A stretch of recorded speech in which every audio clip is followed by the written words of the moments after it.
Greetings, and peace be unto you.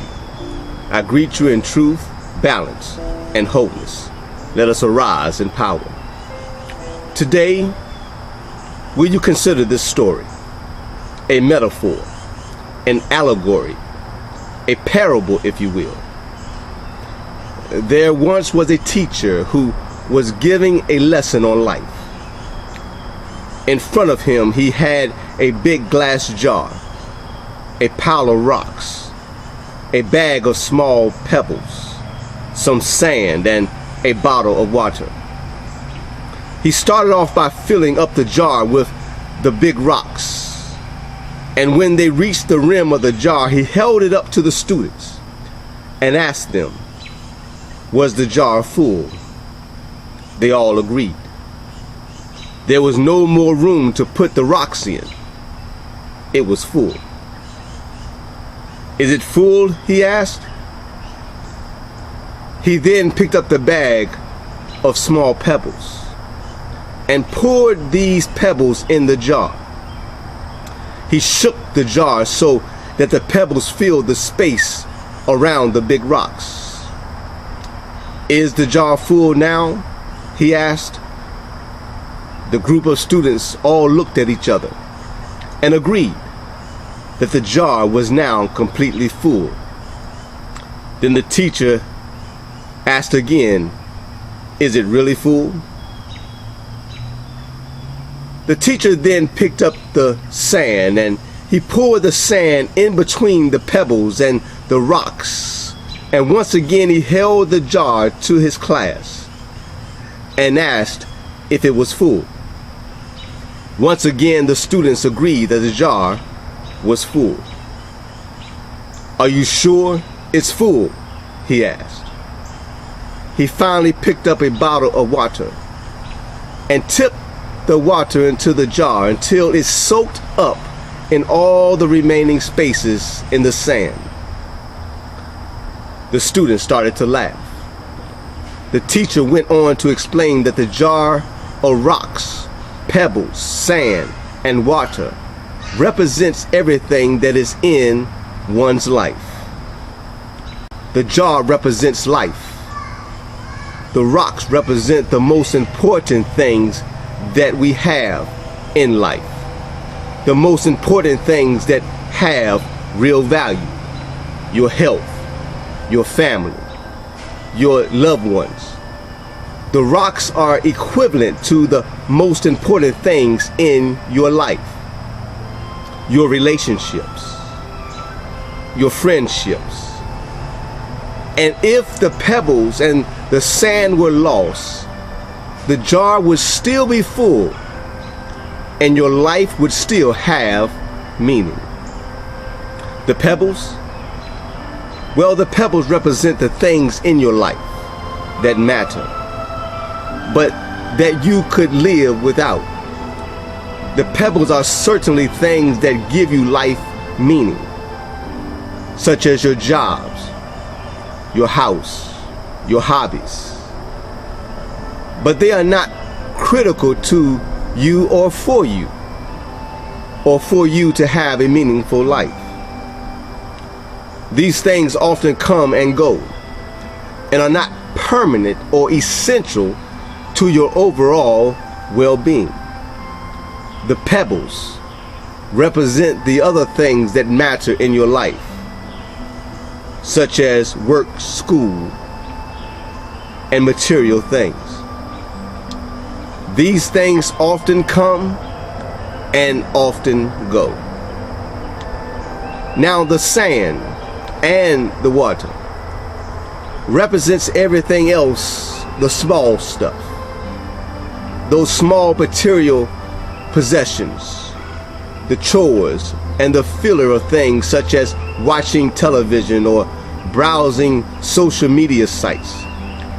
These things don't mean much to your life as a whole and are likely only done to get small tasks accomplished or even to fill your time.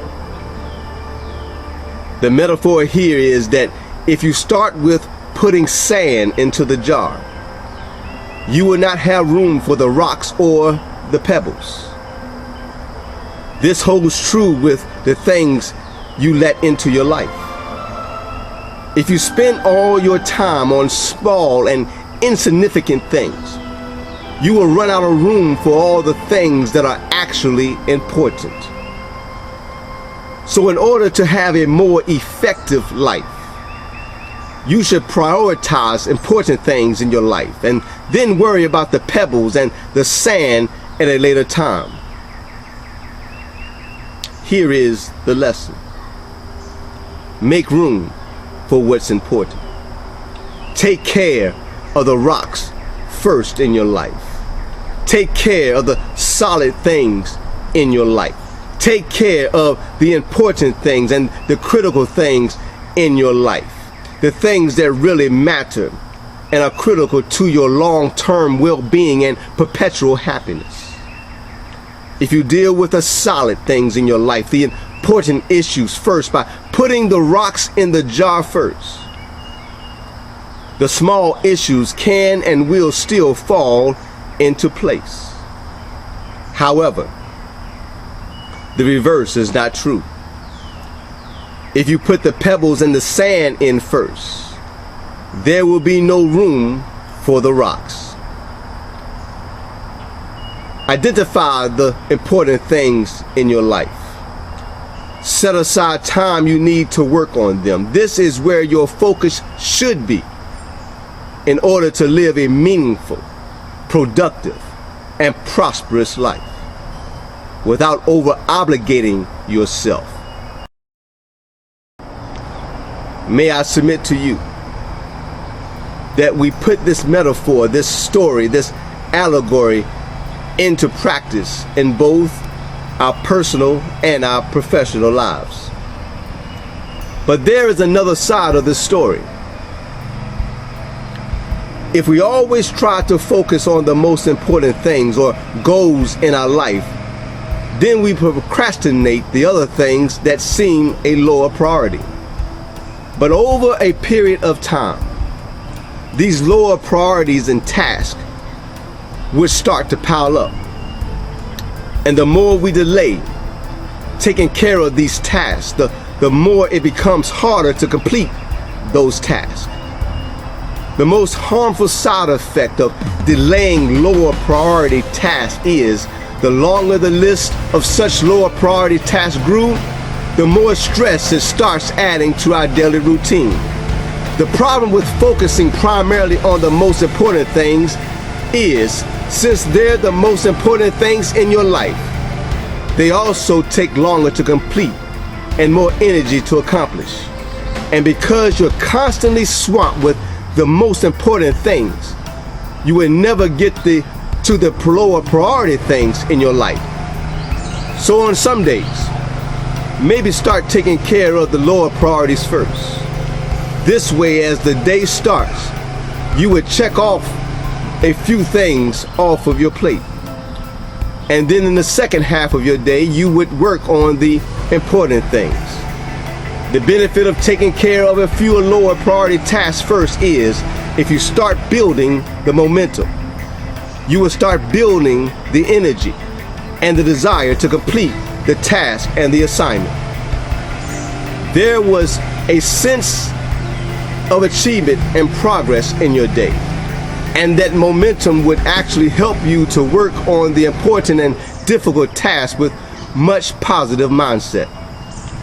So instead of following the rocks, pebbles, and the sand story blindly, I would recommend to modify it a bit, where instead of filling the jar with only rocks first, and then pebbles, and then the sand, you could fill it with a few rocks, then a few pebbles, then some sand, and then again a few more rocks, and then again a few more pebbles, and then again a few more sand. This way you're making balanced progress in all areas. Yes, find balance in your life. A balanced mind is a blessed mind. A balanced mind is a powerful mind. A balanced mind is a determined mind. So when trouble comes and hard times arise, or something happens that is not pleasant, or doesn't feel good. Don't spit on the bridge because you're mad at it. Continue to use the bridge to pursue your destiny. Continue to use the bridge to pursue your goals.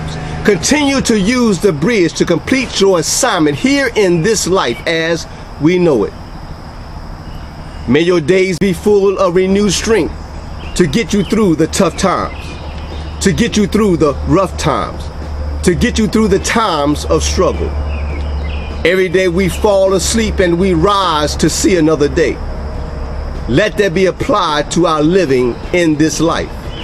Sometimes we fall into troubled times or fall from troubled times, but with strength and confidence in ourselves, with strength and confidence in each other, as we stand on the shoulders of our ancestors, as we continue to gain strength from the divine, the creator, the almighty, we can continue to rise above it all and rise out of it all and eventually get through it all.